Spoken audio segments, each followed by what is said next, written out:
So I hope I won't shock you when I tell you that church attendance in this country isn't what it once was. Now, maybe that's because, as some people have said, we live in a new negative world, a negative world. People are negative about Christianity. Our culture was once positive about Christianity and Christian moral teaching. It's a way to be respectable to be a Christian. But that's maybe changed. Now it's not respectable to be a Christian. Cultural shifts, maybe in the mid-1990s, led many to adopt a more neutral tone to the Christian faith, or maybe earlier in the 1990s. Faith came to be seen as just one option among many.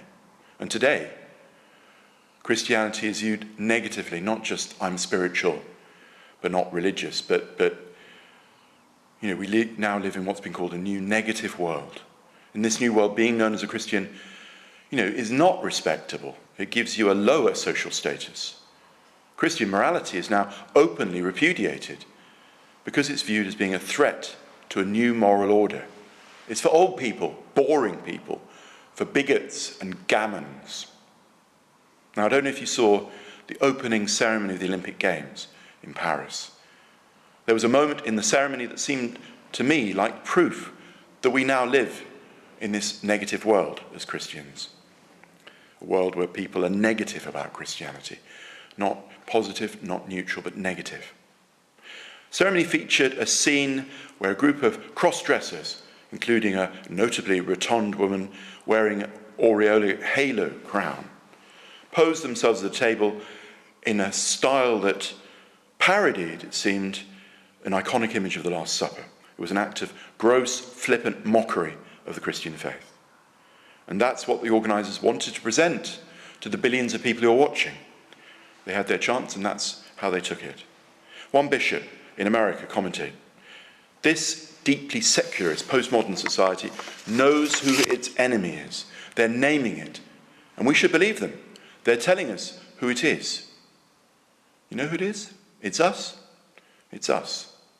This bishop asked, would they ever have dared mock Islam in a similar way? Or would they have ever dreamed mocking in this gross public way a scene from the Quran? Before adding the obvious, we all know the answer. So it seems we're living in a new world as Christians, not the old world that was positive or at least neutral about Christianity. And I think of a good book that came out this year called Life in the Negative World, Confronting Challenges in an Anti-Christian Culture. So it seems to me perhaps we have some thinking to do at St. Mary Magdalene. Do we live in a culture that is now actively opposed to Christian values and teachings? There seems to be plenty of evidence, not just this opening ceremony in the Olympics. What does it mean to live faithfully, or even survive as a church in this new negative world? Perhaps we have to change our thinking.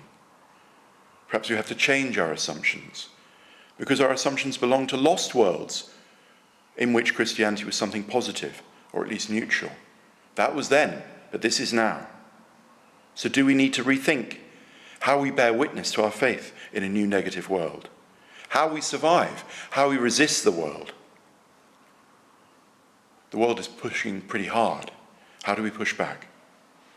Do we need to even rethink at St. Mary Magdalene what it is to be a Christian?